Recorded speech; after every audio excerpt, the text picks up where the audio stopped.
The Islamic Golden Age was a period of cultural, scientific and economic growth that occurred in the Islamic world from the 8th century to the 14th century. During this time, the Islamic world was at the forefront of intellectual and scientific progress and made significant contributions to fields such as mathematics, astronomy, medicine, philosophy, and literature. One of the key factors that contributed to the success of the Islamic Golden Age was the Islamic emphasis on education and learning. Islam has always placed a high value on knowledge and education. But as we all know about the Golden Age of Islam in the Abbasid Caliphate, when Baytul Hikmah was built, this house of knowledge where non-Muslims would come all throughout the lands, either to Al-Andalus or either to Baghdad, to come learn all these different disciplines, whether in non-religious sciences or even religious sciences. It was a economic, social and cultural flourishing that and especially spiritual flourishing that has never been seen before. But when you look at what we are now, we're nowhere close to that. When you see our spiritual flourishing, it doesn't exist. It's like we race to disobey Allah and forget His deen. We're arrogant, we don't fear Him, we do everything haram under the sun, astaghfirullah. When you look at our economics flourishing, we're just subordinate to the non-Muslims. We're subordinate, and it's true. I mean, non-Muslims tell you if you can grow your beard or not. Non-Muslims tell you if you can practice your deen or not. Why? Because we need the money. Cultural and knowledge flourishing doesn't exist either. They used to leave non-Muslim lands to come to Muslim lands to learn. Now we leave Muslim lands to go to non-Muslim lands to learn. It's like an inversion of what happened. Our spiritual, our economic, and our knowledge and cultural sectors are destroyed as a nation. Let alone even the unity and care for each other that we have. We don't have any of that. I mean, pretty much half the Ummah is suffering all throughout the Middle East, all throughout Africa, all throughout Asia. No one cares. We say lip service, but no one cares. We just care about ourselves and our lives and our way. And that's why we have no victory. We disregarded Allah and His deen. We disregarded the Prophet and his sunnah. We disregarded everything and we took religion of desires. And because we took religion of desires, we didn't strive in the dunya for the sake of improving the Ummah of Muhammad. We didn't strive for the money for improving the Ummah of Muhammad and giving charity. We strive for our own benefit. As much as we are in a dire state, as much as we are nowhere close to the golden age that used to be, nowhere close to the faith of the Rashidun, nowhere close to the religion that should be practiced throughout the world if you call yourself a Muslim.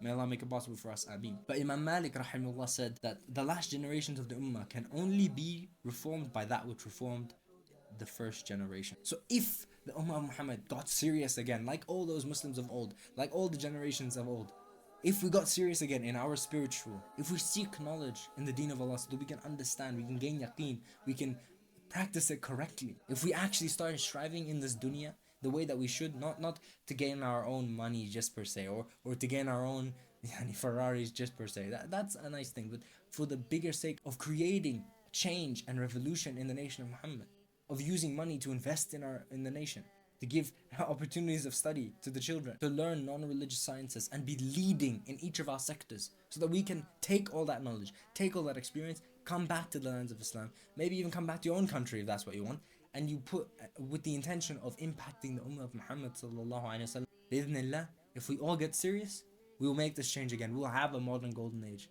I'm not even saying we need a caliphate, I'm just saying we can make a change. But before that, Assalamu alaikum wa rahmatullahi wa barakatuh.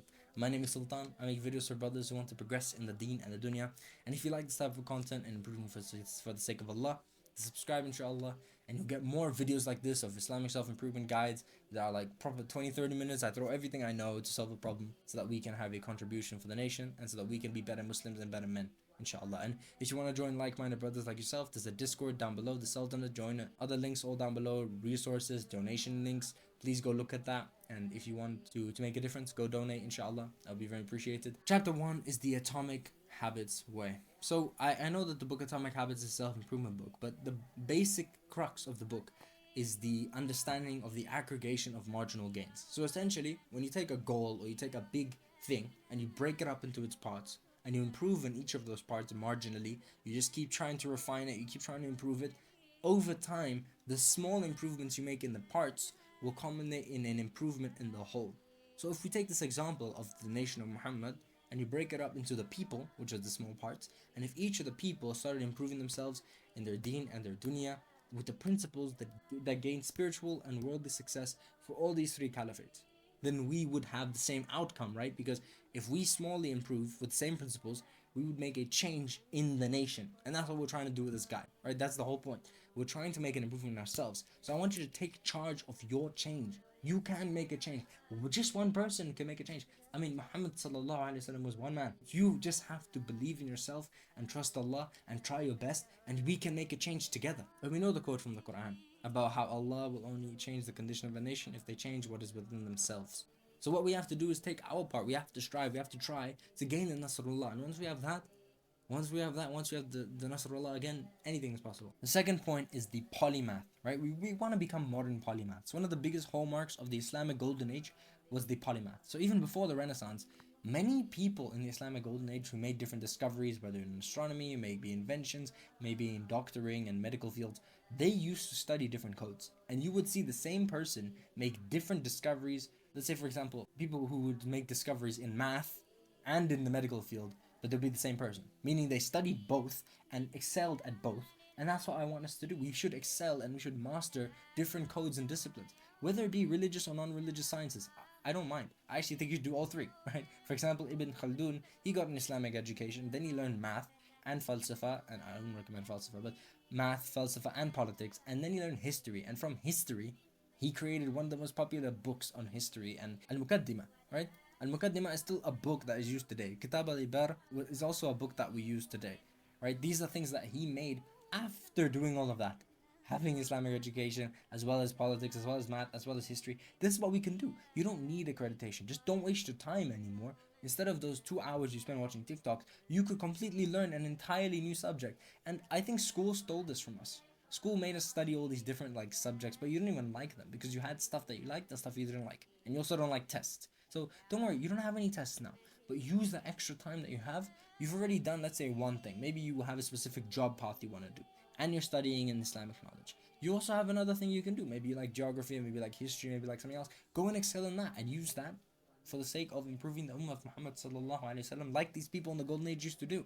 If we do that, we'll have one of those principles that I was speaking about that gave them success. I would really love if someone was really doing geography and they were properly researching it, and they used to post in my Discord server. For example, this is a future outcome. They post in the Discord server every day, the Sultanate, and they say, oh, this is the geography thing I learned, and it would be for the sake of increasing the yaqeen of the people, because these are all the scientific miracles that people don't see.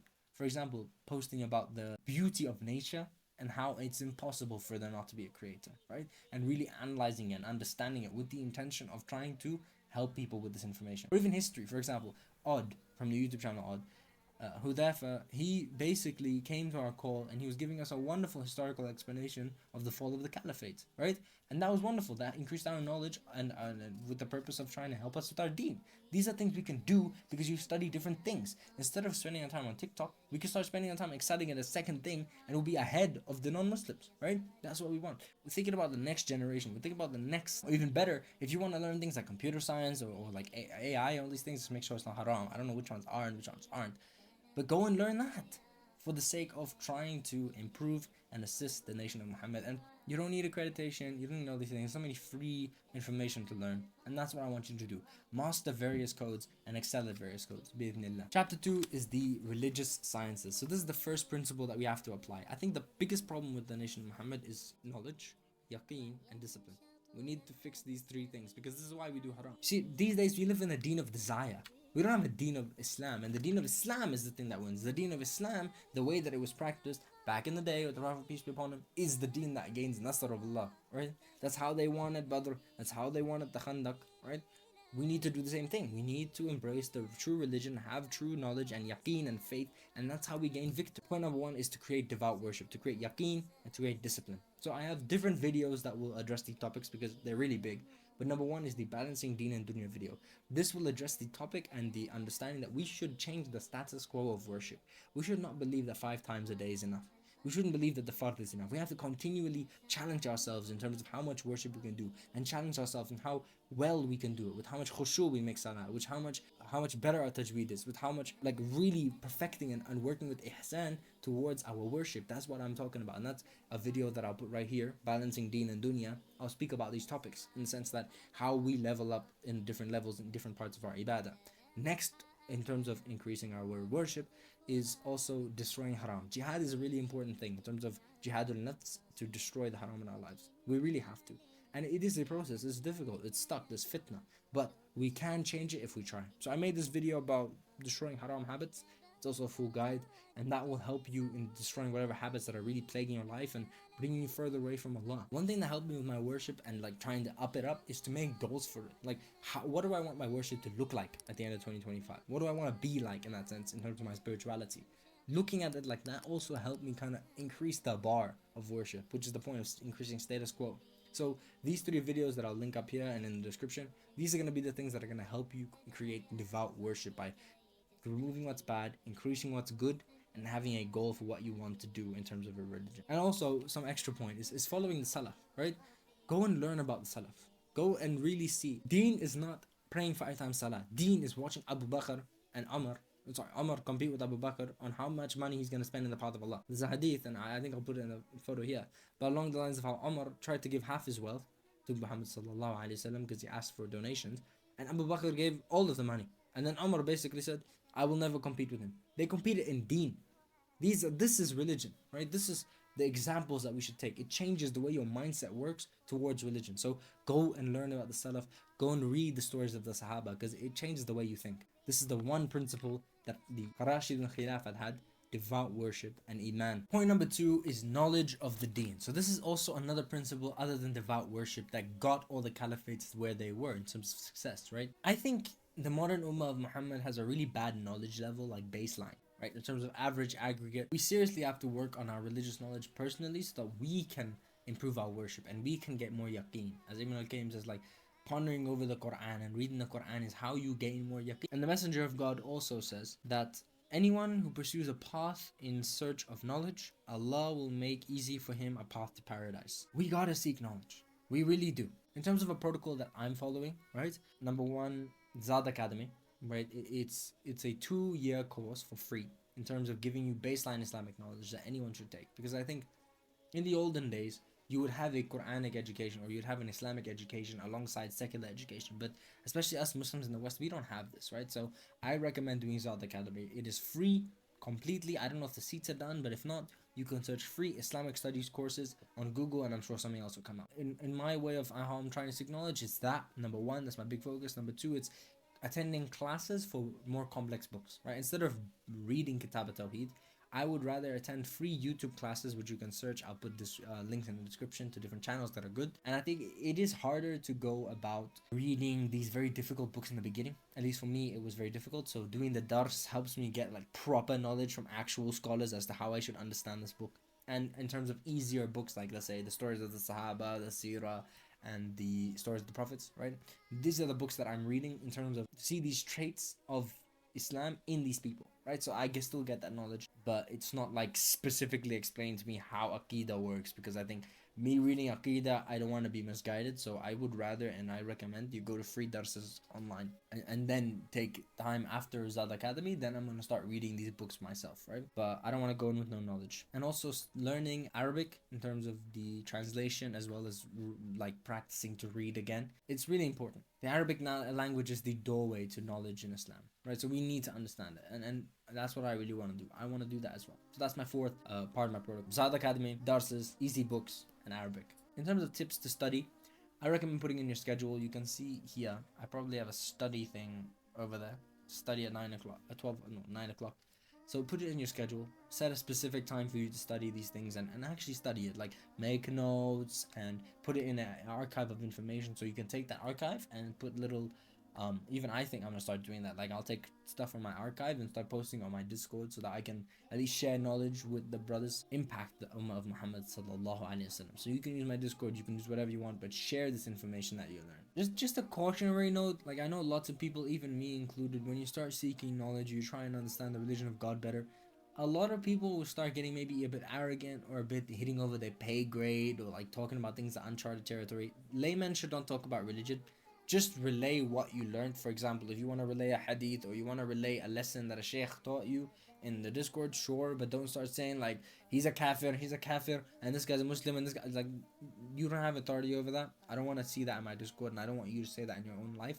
Let's refer to scholars, not little kids trying to learn how to, do knowledge, right? I think this is a real fitna for us, and I don't think we should follow it. Just relay how it is, how you've understood, put real sources, because when it comes to deen, these are things you can't mess with. Point number 3 is to gather around the ummah. So I sent a post out in my Discord server to help me with this guide. I'm going to do that now, inshallah, from now on, to ask for help from the community. And one of the points that Brother Kashmiri from the Discord said, focus on centralizing and gathering the ummah together. And I think that one of the biggest problems we have is actually that when I go to the masjid, it feels like I'm going to the office, because like I sit in my little cubicle, my little part of the prayer mat, and I don't talk to anyone. No one salams anyone, and it feels like we're all strangers, when that's not true. We're all brothers in Islam, Habibis. And I think that we should really try and get involved in the community more. I know in Canada and America, there's a lot, and in London, there's a lot more opportunities. Like for me in South Africa, it's not so big. But inshallah, if you have an opportunity to go to halakas, to go to community projects, go and do that, right? Get closer to the ummah. And one thing I'm trying to work on is like salaming pretty much everyone, because I don't know why we don't do that, right? They're Muslims.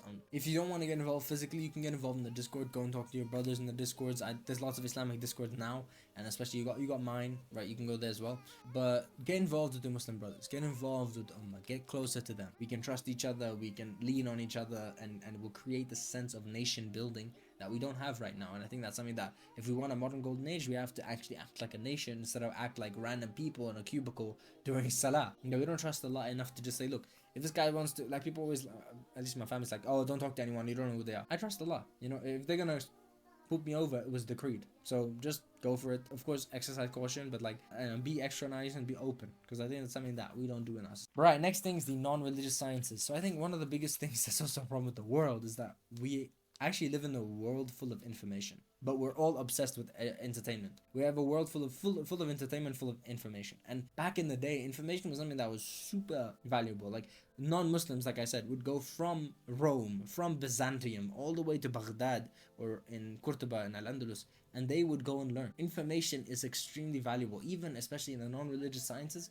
because this is where we get the information to do better, to strive in our craft. We have to get rid of entertainment. So I would recommend, I even have a video on quitting social media, right? I'll put it in the description as well. Quit social media, get rid of this stuff, and start reading, start getting information. There's free classes on YouTube from like universities in America, free courses online, and Islamic books. You can go to kalamallah.com, right? But in terms of even secular books, even like books on psychology, you can get that for free if you know where to go, right? You can get it for cheap. So we have to really focus on information, because this stuff changed our lives. I mean, probably you've watched a YouTube channel or you've read something in a book that literally changed the way you view the world. That's how powerful information is, and that's how we have to harness it and to have the intention, again, to impact the Ummah of Muhammad sallallahu alaihi wasallam, whether it's physically in terms of an effect, like we get good at our job and we make strides in that. Let's say, for example, someone does computer science and he does really well in computer science, and he develops a program for the Muslims to do XXX, right? That's the point. Or spiritually, like you learn something, let's say I learned about history and I relay it to the Muslims for their spiritual benefit, right? You could do that as well. So even, let's say, non-Muslim sources, number one. Non-Muslim sources is something that is very important. It's what helped the caliphates learn what they needed to learn in terms of medicine, in terms of, I'm not going to talk about philosophy, but medicine, math, all these things are very straight general topics, even sciences. Non-Muslim sources can be used, but I would say exercise caution. In today's day, there's a lot of falsehood in maybe even personal development books. What I do to kind of fight against that is A, be vigilant of falsehood, and B, I make a dua, like I make different du'as at different times, so that I don't make it like it's not a religious thing, it's just a thing that I do to ask Allah to show me the truth and to help me disband the falsehood, right? So sometimes I'll come across falsehood, for example, reading Think and Grow Rich. I'll see falsehood or lies and I'll just cross it out. I was like, right? Because I don't want to read falsehood. I just want to take what's good and destroy what's bad. With non-Muslim sources, I would recommend that you stick to more content-heavy people on YouTube or content-heavy subjects rather than how we should act or exactly mindset. Mindset is important, but watch yourself. When it comes to adopting principles from the non-Muslims, you have to watch if it's accordance to the Sharia and it's not doing anything wild. Actually, Muslim sources of non-religious sciences are actually better. So, for example, let's say I watch a video. Maybe in terms of experience, it's not, but in terms of overall impact on your life, it's going to be better. Right? I recommend, let's say I watch a video from Alex Hormozy. He's going to put things in my mind that I might not like. For example, a workaholic mindset. But someone like Dawah Man, always, even something so small as saying, with the permission of Allah. Now I say that because he said that. Because I was like, oh, That's how a Muslim businessman should speak. I made this with the permission of Allah. I got this with the permission of Allah, right? It changes your mindset a lot. And you still get the information. So for example, like Righteous and Rich over watching Alex Hormozy. Not to say you stop it, but you also watch Muslim sources. Reading Muslim books on non-religious science. I mean, the productive Muslim. I know that's a thing. Instead of reading just Atomic Habits or just Deep Work by Cal Newport, go and read that as well. Go and get the Islamic perspective, because that is what we need in the end of the day. YouTube channels, search it, courses, whatever it is. Go and look at the Muslim perspective of non-religious sciences as well, because that's going to help your mindset. It's also going to help your structure and frame of these non-Muslim sources, right? So let's say I will read things and Think and Grow Rich, but for example, I think Dawah Man also has a channel where he does break that down. So I may read it and I may watch his video, and he can help me with a perspective on how to see it, so that I don't see it from falsehood. Honestly, it's very important to work on non-religious sciences, but again, with the big intention. Like, I'm really big on sharing. So please share in the Discord, share in the YouTube channel, share everywhere. Let your knowledge be a sadaqah. Let your intention and love for the Ummah be a reason that you make a contribution, you take an action, and you can help people by the permission of Allah. Chapter 4 is time, location, and financial freedom. There is a new form of slavery, especially upon the Muslims, which is financial slavery. I mean, it's crazy that we either have non-Muslim subordination or subordination towards Allah. Non-Muslims are telling Muslims who work certain jobs because they need the money to shave their beards, to not pray, to not go to Jummah. We are compromising on our religion just for money. That's the true slavery now. It's not even just about not making that much money. It's about losing your deen out on. And instead of being subordinate to Allah, we're subordinate to non-Muslims. Astaghfirullah. This is the state of the Muslims, man. It's crazy. So I would really recommend to you young people and the youth like me, look for online sources of income, whether it's a job or a business. That's what I'm going to teach you now in the protocol. But this is how we can gain an ability to go to hijrah. Number 2, more freedom to practice your ibadah whenever you want, more freedom to travel whenever you want, and don't be suppressed by a non-Muslim boss who will never understand you and will literally, I've seen stories of Muslims who they get shouted at because they want to go to Jummah. That's not right. That's not what I want for you guys, and I don't want that for me either, inshallah. In terms of if you want to look for a job and you want to get time, location, financial freedom, you don't need to make so much money. You just need to have enough.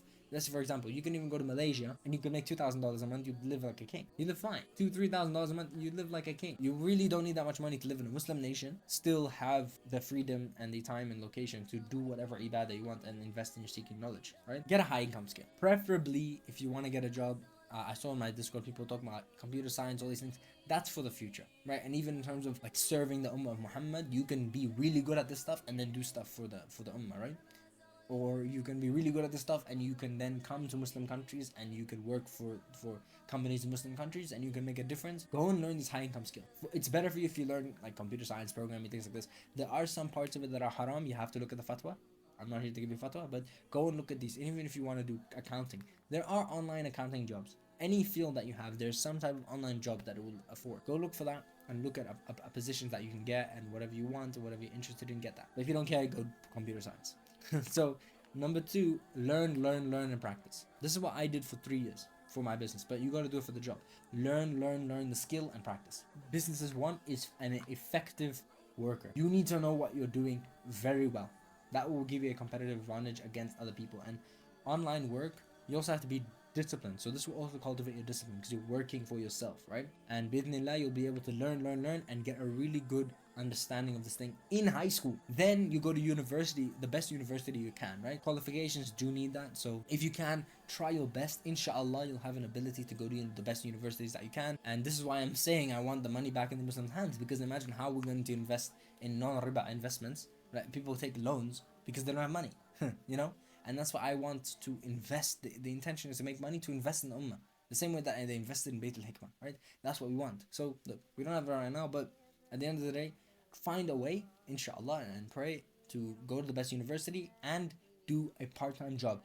Work needs a track record, right? Companies want track record. So if you have work, and the more things you can put on your CV, the more courses you've taken, the more all these things, is the better. Next thing is to apply for jobs online, right? After you're done university or just before, start applying for more full-time jobs, right? I would even recommend a full-time job, like 3rd year or something, depends on you. But start applying for this, and inshallah you'll get it first time, and you'll be able to progress through that. But if not, maybe you have to go offline, right? Maybe you have to actually be physically there for a year or 2, but keep trying, keep praying, keep working, keep getting better, and over time you'll get the ability to apply to an online job of your choosing, of your skill, and you'll be able to make hijrah, and you'll move. Maybe if you want to move to Medina, imagine that. Medina, you're doing computer science on the computer for like 3-4 hours a day. You go to Medina, you probably, even if you want to do your like hifz there, you could do it there. You know, like that's the type of life I want you brothers to live. That's the type of life I want. The going back to the Muslim countries, making hijrah and living that time, location, and financial freedom life, so that we can increase in our worship, we can increase our time with our family, we can increase our time with the things that matter, not just making money for the sake of money, making money for the sake of these principles. Business. This is one I have no experience in. Number one, choose a business model. How you choose a business model online is you just choose one that is the least painful. Let's say recording videos is a thing that I like to do, right? I don't like doing halal drop shipping, right? Like buying inventory and making the ad. I don't do that. I don't like that. I like making a personal brand and making info products, right? That's what I enjoy doing. That's the pain that I would like to go through. Choose the pain that you like to go through, because Allah gives you risk. As long as it's a halal business, it's the correct way. So look at halal business models online and just say, okay, which one would I rather do? And then if you strive, and next point is to learn and practice as well. Learn and practice. Put it in for the cheapest amount of money. This like era of like still being at school and still doing this online business learning is just to learn. I started doing videos since I was a kid, but really seriously when I was in grade 10. And by the time I was in grade 12, alhamdulillah, look at me. Because I learned and practiced, I got better and better and better and better. And you guys didn't even see that. I used to have a TikTok, and that's where I used to fail. So I would even recommend, make a small channel, fail. At some point you'll fail to the point where you're getting a bit good, and you'll start improving, right? And also go and buy courses. If don't go crazy with that. Like you can if that means something to you, but there's so much free, so many free resources that you can learn, so many cheap resources like books or whatever. You could do that as well, right? In terms of your improvement in your skill. But go and improving your skill, keep working, keep practicing, keep reading, right? You're finished school. Look, also school, don't work on it so crazy. Right, I know your parents might kill you, but do what is the bare minimum for school that is good enough. For example, I don't know the grades, but in like South Africa, UK, Canada, it will probably be like 75%. That's what I used to like try and aim for. Like it's still good, but it's not like I'm dying to get 88, because investing in myself, I'm saying this is what I'm choosing. I'm choosing the business model. I'm gonna make it work. So you need time to make it work, right? You can't study forever, but be disciplined in your life as well, and that will help you do your portion of studying and your portion of work without it intruding each other. And number 4 is, in time, as you keep going, in time it will show. Like I said, for me, after 2.5 years, it showed. Alhamdulillah, something showed. And even then, it might not be something. You still gotta keep going, and something will happen. After like 3 years, alhamdulillah, here we are. Keep doing that, and then when it comes down to university, I still recommend go to online uni, because probably your parents will not allow you to just drop out and then just do a business. And I also think most kids are not ready, and even me, I don't think I'm ready, although I think I can work on that, but I don't think most kids are ready to take like completely off. If not, take a gap year and work on the business if you want, but you better be disciplined at that point. Or you can go straight into online uni for 3 years, right? I recommend that. Don't go to real uni, you'll waste too much time. At this point, you spend the next few years scaling, and inshallah, you should, by the time you're in online university, and you should have, inshallah, this business. I'm talking to a high school perspective. You're in online university, by 3rd year, inshallah, you'll have something. Even if it's like $3,000-4,000 a month. Again, you don't need that much money. You really don't. Go live in Malaysia. Go find a country where that works for you, and you keep scaling if you want. If you have different intentions to help the ummah, and even better if you could choose a business model. For example, in tips, choose a business model that helps the ummah. Like alhamdulillah, I have one, right? In the sense that I give out free knowledge, and I pray that I bring benefit to people by the permission of God. And then I have my business on the side where like I'll say, okay guys, if you guys want to do this, then get this, right? I'm working on my info product. But for the most part, it's just to help the people, because I love Allah and I want to help the nation of Muhammad. So that if you want to do even halal drop shipping, right, based on getting inventory, again, that's based on the fatwas. You have to go and look at that. Go and look at the fatwas. Don't take deen from me. If you do it based on trying to promote Islam, or trying to, I've seen on TikTok lots of people doing like beard care. I saw Uncle Faris. If anyone see Uncle Faris beard care, what a G with marketing. May Allah bless him. That's cool, because he's promoting growing the beard and making it look cool and giving you a beard care kit, right?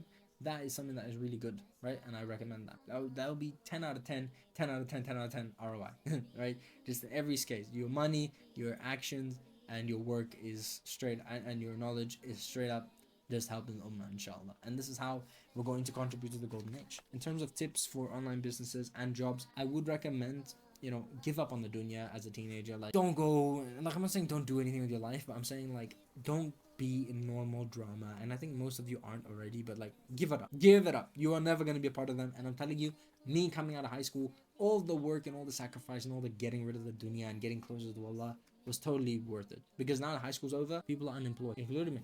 But I, alhamdulillah, have something.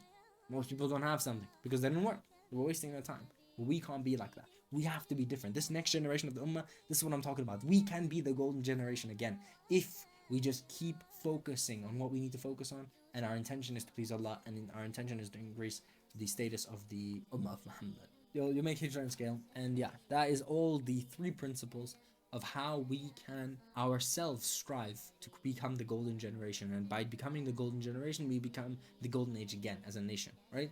Because look, in reality, we are the young ones, right? We are the ones that are going to shape the generation of the next one, right? And we can either choose to continue the downfall of the Ummah of Muhammad, or we can make revolution.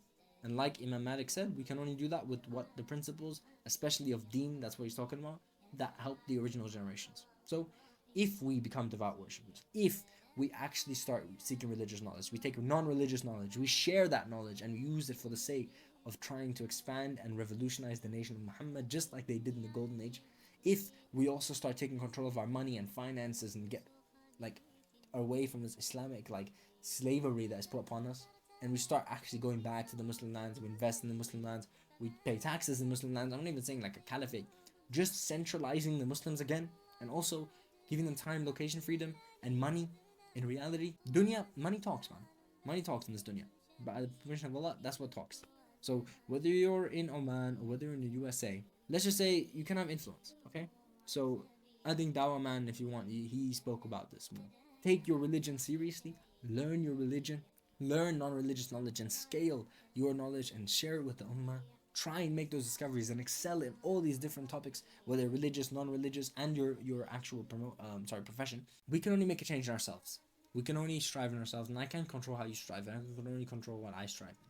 But Insha'Allah, if enough of us do this, which I think is happening, I really believe that there is a change in the Ummah.